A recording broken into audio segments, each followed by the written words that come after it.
বন্ধুরা, এটা পৃথিবীর সবথেকে নোংরা বিচেদের মধ্যে একটা। আমরা এই বিচটা পুরোপুরি পরিষ্কার করতে চলে এসেছি আর শুরু করব এই বোতলটা দিয়ে। জঞ্জালের অনেক টুকরোর মধ্যে একটা। আমরা করে দেখিয়েছি। এটা করতে জীবন কেটে যাবে। এই বোতলটা আমাকে দিয়ে দাও ভাই, আমি প্লাস্টিকের ক্ষুধার্ত। তাই যেরকমটা আপনারা দেখছেন যে এটা করতে অনেকটা সময় লাগছে। অস্কার, চলে এসো। এই প্রফেশনাল বিচ ক্লিনার অস্কার। তাহলে তোমরা এইভাবে বিচ পরিষ্কার করো। হ্যাঁ, আমরা প্রথমে বড় পিসগুলো তুলে নিই, তারপর ছাঁকনি নিয়ে আসি ছোট টুকরোগুলোর জন্য। আমরা বালি সমেত জঞ্জালগুলো এতে ঢালি আর বালিগুলোকে নিচে ফেলে দিই। এতে জঞ্জাল উপরে থেকে যায়। তাহলে আমাদের প্রথম জঞ্জালের ব্যাগ প্রস্তুত। এরকম ব্যাগ আর জানি না কতগুলো হবে। এটা আরো তাড়াতাড়ি কি করে এর করবো? জন্য আরো লোক চাই। আরে সেটা তো খুবই সহজ। একবার হাততালি দাও। এই নাও, আমাদের টিম চলে এসেছে। ঠিক আছে বন্ধুরা, আমরা সমস্ত জঞ্জাল এক জায়গায় করব। এখানটা পরিষ্কার করব 4 জনের গ্রুপে ভাগ হয়ে। চলো শুরু করে দাও। আমি সত্যিই চেয়েছিলাম যে আমি আর আমার গ্যাং মিলে এই পুরো বিচটাকে পরিষ্কার করব, কিন্তু তাতে পুরো বছর কেটে যেত। এটা তো আমি বলে দিতে না, তোমরা একটা ব্যাগ ভরেও দিলে। হ্যাঁ, তোমরা আমাদের থেকে বেশি বেটার। ভুলে গেছিলাম যে এরা খুব প্রফেশনাল।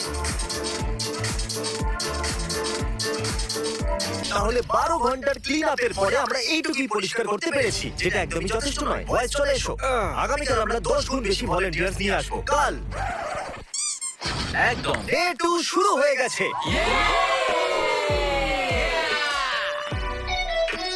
আমি তো শুধু সাহায্য করছি, হ্যাঁ হ্যাঁ হ্যাঁ আস্তে আস্তে শিখছি। হ্যাঁ, হ্যাঁ। সব থেকে বেশি কুল কে? মার্ক, রবার্ট না মিস্টার বিস্ট? ভিডিও শেষ পর্যন্ত দেখবেন যাতে আপনারা বুঝতে পারেন যে আমরা 30 মিলিয়ন পাউন্ড জঞ্জাল কি করে পরিষ্কার করলাম। থ্যাংক ইউ যে আপনি আমাদের দেশে এসে এই কাজে আমাদের সাহায্য করছেন। আমরা খুব খুশি। চলে এসো, চলে এসো। দাঁড়িয়ে যাও। এই দাঁড়াবে না, আমি সরে যাই। এই ট্রাকে 6000 পাউন্ড জঞ্জাল রাখা আছে। আর এখন আমাদের কাছে 36,000 পাউন্ড জঞ্জাল জমা হয়েছে, যার ওজন 3000 বেড়াল বা 3টে ডাইনোসরের সমান, যেটা আপনাদের বেশি পছন্দ। আর যখন আমি স্থানীয় লোকেদের সাথে কথা বললাম, তখন জানতে পারলাম যে সামনে আর একটা বিচ আছে যেটা আরো বেশি নোংরা। তাই নোলান আর ভলান্টিয়ারদের একটা গ্রুপকে আমরা সেখানে পাঠিয়ে দিলাম পরিষ্কার করার জন্য। অল দ্য সাধারণত বিচে কিরকম নোংরা পড়ে থাকে? সাধারণত আমরা সবচেয়ে বেশি প্লাস্টিক খুঁজে পাই, আর ওটা বিচের মধ্যে সমস্ত ফর্মে পাওয়া যায়। ওরাও 12,000 পাউন্ড জঞ্জাল পরিষ্কার করেছে। অর্থাৎ আমরা এই দুটো বীজ মিলিয়ে প্রায় 50,000 পাউন্ড জঞ্জাল পরিষ্কার করে দিয়েছি। আসছি, শুরুতে বীজটা এরকম দেখতে ছিল, আর প্রায় 80% পরিষ্কার করার পর বীজটা এরকম দেখাচ্ছে। আমরা পুরোটা করে দেখাবো। আমরা করে দেখাবো। আনফরচুনেটলি, যেহেতু মেনল্যান্ড থেকে নোংরাগুলো নদী হয়ে সমুদ্রে এসে মেশে, যেগুলো সমুদ্রের তরঙ্গ বিচে এনে ফেলে, তাই স্বাভাবিকভাবেই বীজটা আবার নোংরা হবে। কিন্তু আপনাদের সাহায্যে আমরা এই সমস্যাটাকে পুরোপুরি সমাপ্ত করতে পারবো। বাস হয়ে গেছে জিমি। তাই না? আমরা 4 দিন ধরে এই পুরো বীজটা পরিষ্কার করার জন্য কাজ করছি, আর করতে করতে আমরা দুনিয়ার সব থেকে নোংরা বীজ থেকে 60,000 পাউন্ড জঞ্জাল পরিষ্কার করেছি। হ্যাঁ, আমি জানি এটা শুনতে অনেকটাই ইমপ্রেসিভ লাগছে, কিন্তু স্যাডলি এখনো সমুদ্রের জলে অনেক জঞ্জাল পড়ে রয়েছে।